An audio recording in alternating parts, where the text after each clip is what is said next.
He's the Hall of Famer, Reggie Miller, NBA on NBC lead analyst. The New York Knicks won the NBA championship because what? Jalen Brunson. Look, you and I had this conversation just last week when you said when your star player is struggling, and I said, just keep shooting. Fast forward to game 5. No one else could make a bucket on that team. Yeah. There was one guy who kept shooting, Jalen Brunson, and he gave the rest of those guys hope and life to win that game on the road. I looked at the Spurs, Reg, and it sounds strange to say that the younger team was more tired. I thought Wemby looked gassed at the end of most of these games. Anything else stand out with – and the Spurs, as Wemby said, look, we dominated for most of these games, which is true.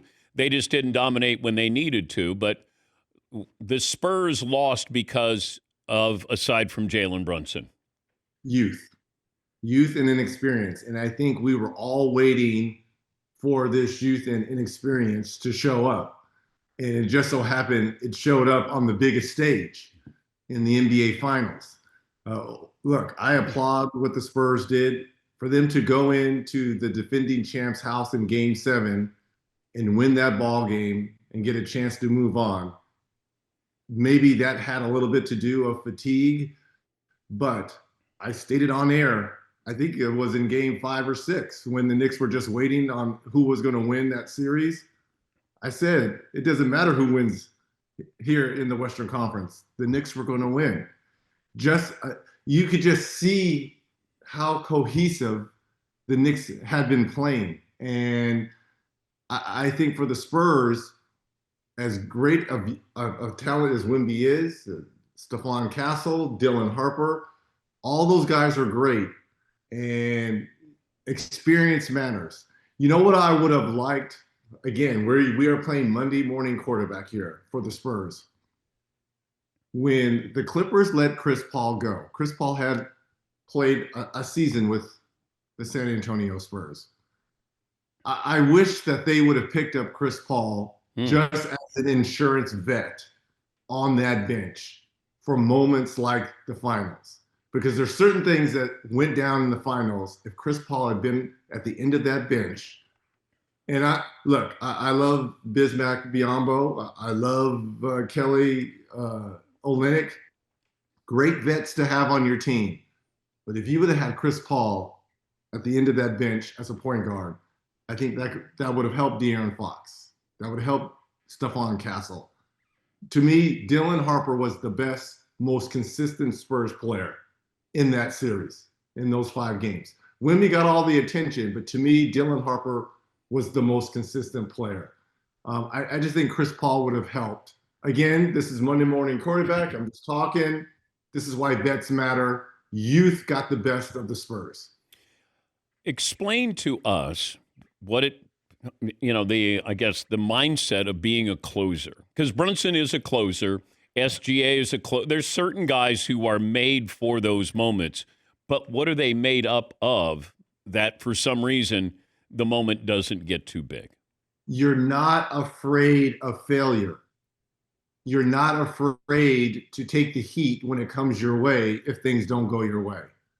And if you look at all the greats, from the Kobes to the Mikes, to the Brunsons, SGAs, they have one thing in common. They want the ball in their hands, and they're not afraid if the shot does not go in that, oh my goodness, what are people going to say or write about me? They move on to the next play. And I knew every time it was a close game, the Knicks were going to win because they had the best player on the floor. He can manipulate matchups. He plays off 2 feet, so his footwork is impeccable. He was going to be able to get any shot he wants. Now, if he made that shot, that's on him. There was nothing you were going to do for him not to get a clean look or a good rep. And that's what the great ones do. They manipulate the game, and Brunson is as good as anyone doing that. But everybody missed out on this. Everybody. He was a second-round draft pick. Even his head coach, Jay Wright, joined us in the first hour. He said, I didn't think he was a number 1 guy. maybe a number 2, maybe a number 3 on a championship team. The Knicks wanted Donovan Mitchell. They got Jalen Brunson as a consolation prize. But has it been right in front of us? We didn't, even in Dallas, when Luka went out and early in the playoffs during that run to the final, Jalen Brunson gave us a glimpse of this. And I think we thought, oh, wow, that's cute. Now all of a sudden, it's not a cute story. It's a real story. But has he been hiding in plain sight? Yeah, that's exactly it. He's been a championship player at every level. High school, won a chip, won 2 at Villanova, and now he's won 1 in the NBA. And, people wanted to always disrespect his size. But people need to understand being able to play in angles. I mean, there was a couple opportunities in this final series when he got switched off, when Wemby got switched off onto him. A couple huge big-time threes over a 7'4" and really 8-foot frame when Wemby goes up. And in Game 5, you saw that one move when he got into the paint, and Wemby almost fell, and he was able to finish right at the rim. Look, he knows how to play in angles. He understands his limitations and what he's about. And also, too, let's give the rest of the team a lot of credit, surrounding him with the right complements of players. Having his guys from Villanova like Hart and having Mikal Bridges, guys that understand how to play with him, how to set him up, having Cat a stretch 5, Leon Rose putting the parts around him, they all deserve credit here. I know that it's a copycat league, or at least, that team won. Maybe we should try to do what they do, or we get people to counteract what they're doing. I don't know if GMs are going to go, hey, let's build a cohesive team here, because this is not something out of a blueprint here. These guys played in college, you brought them here, and it works. But I don't know if other teams are going to go, you know what we need? We need guys who played in college together, and we're going to have teamwork here.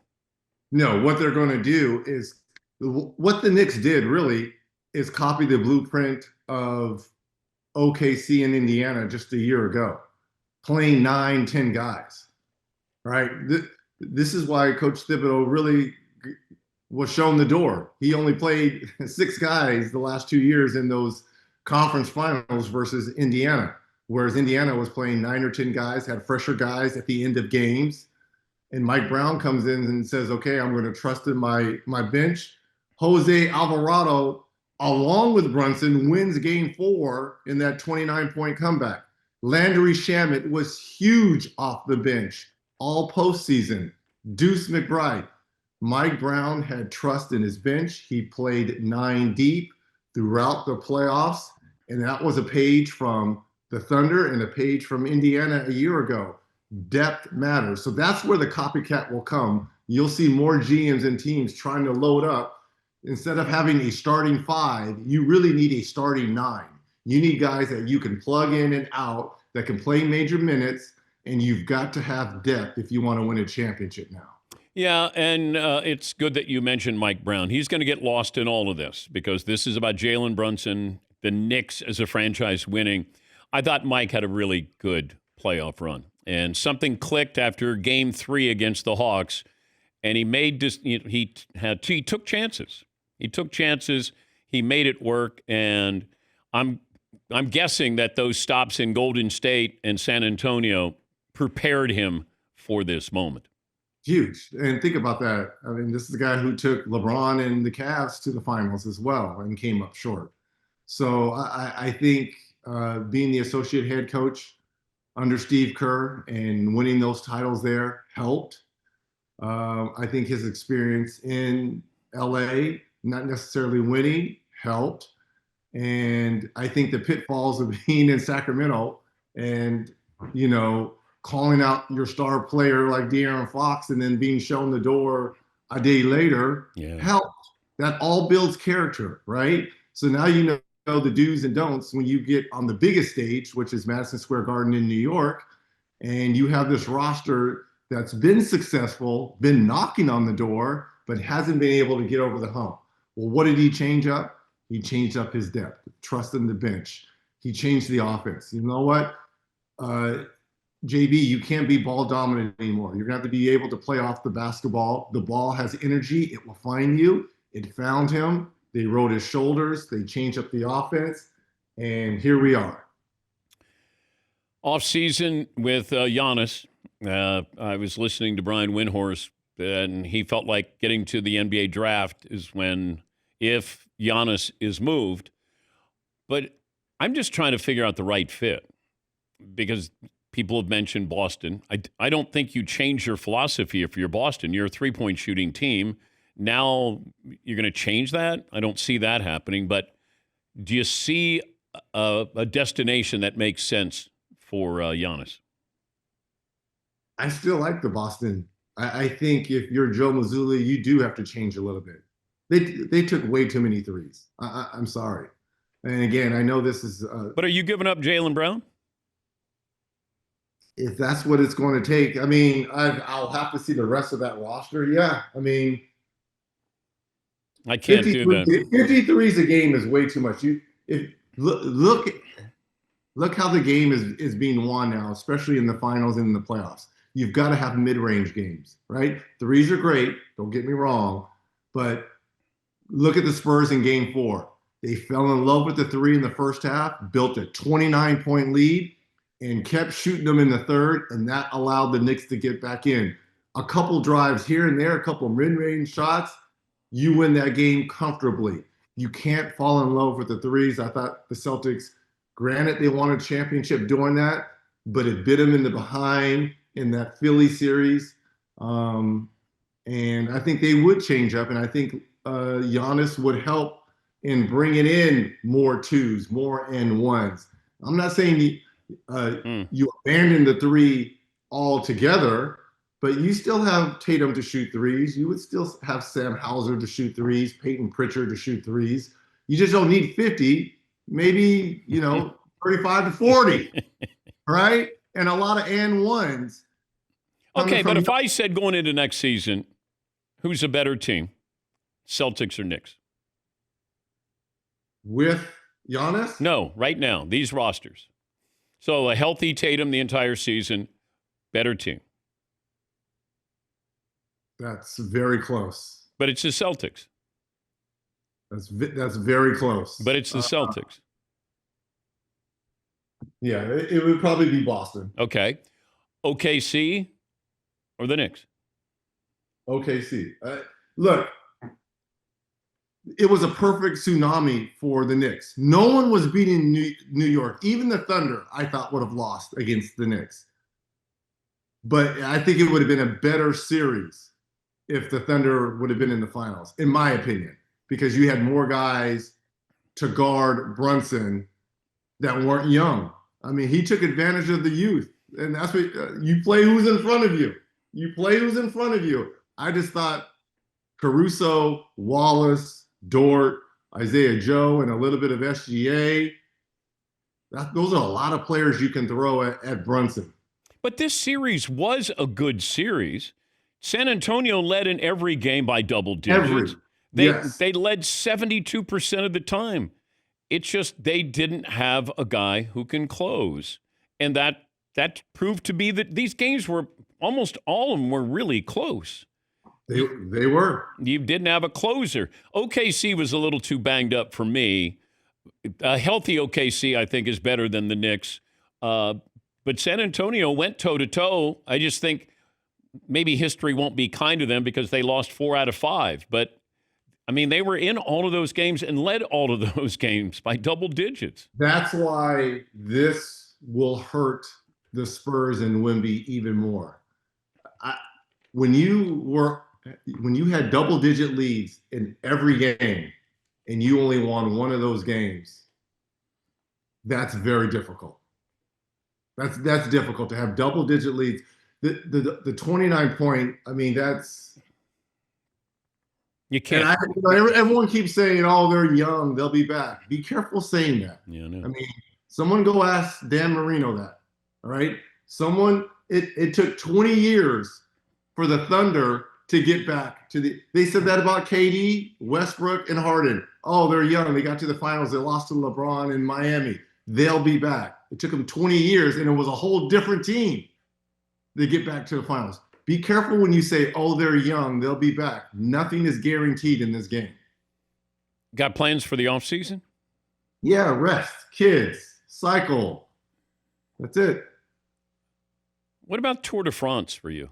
I'm thinking. Look, NBC has been asking me about it. I want to highlight 2 stages. I might not do it this season, but next tour, I am going to go to France and I'm going to preview a couple of these. I'm going to ride with all the GoPros, and I'm going to highlight what these athletes actually go through. Now, I might not go at the speed of some of the tour pros, but that is a bucket list of mine, is to go and do a couple stages of the Tour de France and highlight and show people the suffering that these cyclists go through. But are you going to do drugs like, a lot of those? Hey, wait, what are you talking about, Theodore? What? You're not going to do any blood doping, right? No. Check my veins. Please check. I think that'd be great if you went to a couple of stages there.